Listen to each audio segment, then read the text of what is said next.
Respected parents and dear students, Assalamu alaikum. This is Wajahat Hussain from Medesia Foundation Academy.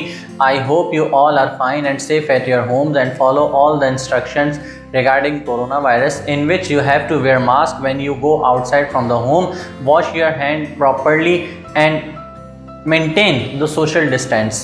Okay. मैं जो आज topic पढ़ाने जा रहा हूँ ये मेरा टॉपिक है क्लास 6 के लिए, और हमारे पास जो है वर्कशीट नंबर 4 में हम दो टॉपिक कवर करेंगे, जिसमें सबसे पहला टॉपिक हमारे पास है एक्सपेंशन एंड कॉन्ट्रैक्शन और दूसरा टॉपिक हमारे पास है काइनेटिक थ्योरी। ठीक है।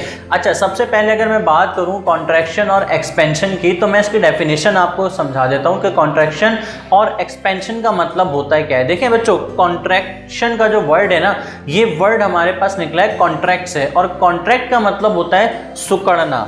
इसी तरीके से हमारे पास जो वर्ड एक्सपेंशन है, ये वर्ड हमारे पास निकला है एक्सपेंड से, जिसका मतलब होता है फैल जाना। अब आप डे 1 से गैसेस के, लिक्विड के, सॉलिड के मॉलिक्यूल्स को हम डिस्कस करते आ रहे हैं, हम पढ़ते आ रहे हैं। इसी चीज़ को जो है वो हम यहाँ पर भी कवर करेंगे। जैसे मैंने यहाँ पर लिखा है, solid, liquid and gases all expand get bigger when they are heated.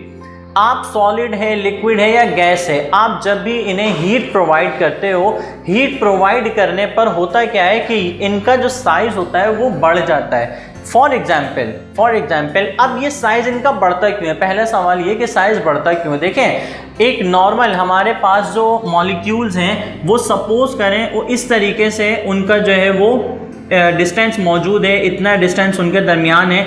आप जब इसे हीट करते हो, जब आपने इसे हीट प्रोवाइड की, तो हीट प्रोवाइड करने पर ये जो मॉलिक्यूल्स हैं, इन मॉलिक्यूल्स के दरमियान जो मूवमेंट है वो मूवमेंट क्या हो जाती है? बढ़ जाती है। जब इनके दरमियान जो मूवमेंट है ये मूवमेंट बढ़ जाएगी, तो उस सूरत हाल में आपकी जो भी स्टेट होगी, आइदर वो आपके पास सॉलिड है, वो आपके पास लिक्विड है, या वो आपके पास गैसियस फॉर्म में है, उसका साइज रिड्यूस हो जाएगा, उसका साइज एक्सपेंड हो जाएगा, उनका साइज बढ़ जाएगा। ठीक है। अब इसी तरीके से आप इसका ऑपोजिट कर लें, यानी when they cool down the opposite happens, they contract get smaller. आप जब इनको जो है वो ठंडा कर देंगे, या जैसे जैसे इनका टेम्परेचर डाउन होता रहेगा, वैसे वैसे ये अपनी असल कंडीशन में आते रहते हैं। अब इसकी एक छोटी सी एग्जांपल आपको देता हूं। आप लोहा है, आयरन है, ठीक है, सॉलिड फॉर्म में होता है। आप आयरन को हीट प्रोवाइड करें। जब आप आयरन को हीट प्रोवाइड करेंगे तो होगा क्या? होगा ये कि सपोज करेंगे मेरे पास एक आयरन की रॉड है, मैंने इस आयरन की रॉड को जब हीट प्रोवाइड की, तो हीट प्रोवाइड करने पर इसका साइज एक्चुअल साइज से मिनिमम सा एक्सपेंड हो जाएगा, मिनिमम सा बढ़ जाएगा। वो क्यों बढ़ेगा? वो इसलिए बढ़ेगा कि जब मैंने हीट प्रोवाइड की, तो हीट प्रोवाइड करने पर जो मॉलिक्यूल्स हैं उन्होंने एक दूसरे को कोलाइड किया, एक दूसरे के साथ टकराए, धक्का दिया। जब वो बहुत तेजी से एक दूसरे के साथ टकराते हैं, तो उस सूरत हाल में आपका जो भी ऑब्जेक्ट होता है उसके अंदर एक मिनिमम सा चेंज आता है, जिसको नाम दिया जाता है एक्सपेंशन का। अब इसी तरीके से जैसे जैसे टेम्परेचर कूल डाउन होगा, टेम्परेचर डाउन होगा, उसी तरीके से जितना मिनिमम अमाउंट इसका रिड्यूस हुआ था, बढ़ गया था, ये अपनी ओरिजिनल पोजीशन में वापस आ जाएगा। अब इसकी छोटी सी एक एग्जांपल, आपने अक्सर हाई टेंशन की वायर्स देखी होंगी, ठीक है। आप कभी नोट करिए, जब आपकी गर्मियों का मौसम होता है, यानी गर्मी बहुत ज़्यादा पीक पर होती है, मैं बात कर रहा हूँ ख़ास तौर पे जून और जुलाई, इन 2 मंथ की। जून और जुलाई के मंथ में अगर आप इन हाई टेंशन की वायर्स को देखें, तो ये वायर्स आपकी जो है वो कुछ इस तरीके से आपको नज़र आती हैं।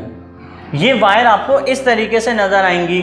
क्यों होती हैं? इसलिए कि ये जो वायर हैं, जब ये वायर गर्म होती है, तो गर्म हो जाने के बाद ये एक्सपेंड हो जाती हैं, ये फैल जाती हैं, जिसकी बिना पर जो वायर होते हैं वो आपको नीचे झुके हुए नज़र आते हैं। और इसी तरीके से आप इन्हीं वायर को शाम में देखें या आप सर्दियों के मौसम में देखें, जैसे हमारे पास दिसंबर है या जनवरी है, इन 2 मंथ के अंदर अगर आप गौर करें तो हमारे पास टेम्परेचर जो है वो कूल होता है, टेम्परेचर ठंडा होता है, तो ये वायर हमारे पास बिल्कुल स्ट्रेट पोजीशन में होते हैं, बिल्कुल सीधे होते हैं। तो ये एक छोटी सी एग्जांपल है हमारे पास ऑब्जेक्ट के अंदर, वो आइदर आपका सॉलिड है, वो आपका लिक्विड है, वो आपका गैस है।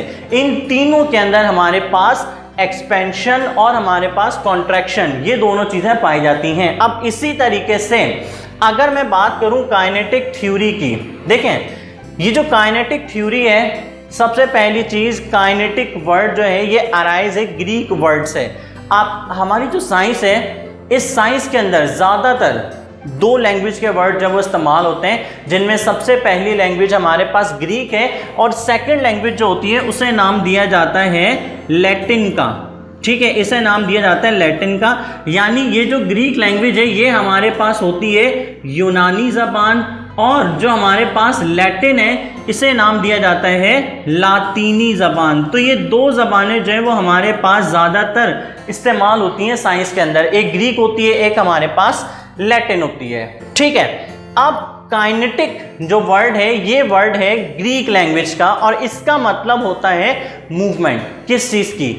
मॉलिक्यूल्स की, एटम की। चलें मैं आपको एक छोटी सी एग्जांपल देता हूँ। नॉर्मल आपके हाथ में एक बॉल है, ठीक है, आपके हाथ में एक बॉल है, आपने उस बॉल को ऊपर की जानिब थ्रो किया। जब आपने उस बॉल को ऊपर की जानिब थ्रो किया तो होगा क्या? सपोज करिए ये मेरे पास एक बॉल है, मैंने इस बॉल को ऊपर की जानिब थ्रो किया। जब ये बॉल ऊपर गई तो ये एक लिमिट पर जाकर स्टॉप हो जाएगी। हर ऑब्जेक्ट के अंदर काइनेटिक मूवमेंट पाई जाती है। काइनेटिक मूवमेंट वो मूवमेंट जो ऑब्जेक्ट के अंदर मूवमेंट को परफॉर्म करे, हम उसको नाम देते हैं जनाब काइनेटिक मूवमेंट का। और इसी के साथ एक ऑपोजिट होती है जिसे नाम देते हैं पोटेंशियल, मतलब ठहर जाना, रुक जाना। ये बॉल जब मैं थ्रो करूंगा तो ये एक लिमिट तक जाएगी, एक हाइट पर जाएगी। तो यहां से लेकर यहां तक का जो डिस्टेंस है ये मेरे पास कहलाएगा काइनेटिक। ठीक है, ये मेरे पास कहलाएगा काइनेटिक। हम इसे नाम देते हैं काइनेटिक मूवमेंट का। ठीक है, और इसी तरीके से अब जिस पॉइंट पर आकर ये रुक गए वो मेरे पास कहलाएगा पोटेंशियल। तो ये हर बॉडी के अंदर हमारे पास काइनेटिक और पोटेंशियल मौजूद होते हैं। इन शॉर्ट सिंपल बताने का मकसद ये कि काइनेटिक का जो वर्ड है ये काइनेटिक वर्ड मायने अपने रखता है मूवमेंट, यानी आपके पास सॉलिड है, लिक्विड है या गैस है, इन तीनों के अंदर आपके मॉलिक्यूल्स की या एटम की जो मूवमेंट होती है, उस मूवमेंट को जो डिस्कस करते हैं, जो डिस्क्राइब करती है, वो हमारी एक थ्योरी करती है जिसे नाम दिया जाता है काइनेटिक थ्योरी का। ठीक है, आई होप कि यहां तक जो है वो आपको समझ आएगा। अच्छा बच्चों, अगर आप अपनी वर्कशीट देखें तो वर्कशीट के अंदर हमारे पास है वो 5 क्वेश्चन है, जिसमें क्वेश्चन नंबर 1 है read page number 85 carefully and underline the difficult words. Question number 2 हमारे पास है write down the definition of expand and contract, यानी एक्सपेंशन और कॉन्ट्रैक्शन की जो है वो आपने डेफिनेशन लिखनी है। क्वेश्चन नंबर 3 है why metal bar is expand when it is heated. Question number 3 है कि आपके पास एक मेटल की बार है, मेटल रॉड है, जब आप उसे हीट करते हो तो वो एक्सपेंड क्यों हो रही है। अब रिमेंबर वन थिंग, आपने यहाँ पर मूवमेंट ऑफ मॉलिक्यूल्स को कंसिडर रखते हुए आंसर देना है। ठीक है, क्वेश्चन नंबर 4 है why gases expand more than solid. Gases जो हैं वो सॉलिड से ज़्यादा क्यों फैलती हैं। अगेन मूवमेंट ऑफ मॉलिक्यूल्स को कंसिडर करेंगे, क्योंकि गैस के अंदर जो मॉलिक्यूल्स होते हैं उनमें स्पेस जो है वो ज़्यादा पाया जाता है बनिस्बत सॉलिड के, लिहाजा वो जो गैस जो होती है वो ज़्यादा एक्सपेंड करती हैं सॉलिड से। और क्वेश्चन नंबर 5 हमारे पास है what is kinetic theory. Kinetic theory किसे कहते हैं, काइनेटिक थ्योरी की डेफिनेशन जो है वो आपने लिखनी है। ठीक है, आई होप ये 5 क्वेश्चन जो है वो आप बड़े आराम से सॉल्व कर लेंगे। लेकिन इसके बावजूद अगर आपको कोई भी प्रॉब्लम होती है वर्कशीट से रिलेटेड या कोई टॉपिक आपको समझ नहीं आता तो आप मुझसे व्हाट्सएप ग्रुप पे या पर्सनली मैसेज करके भी पूछ सकते हैं। ठीक है, अपना बहुत ख्याल रखिएगा। अल्लाह हाफिज़।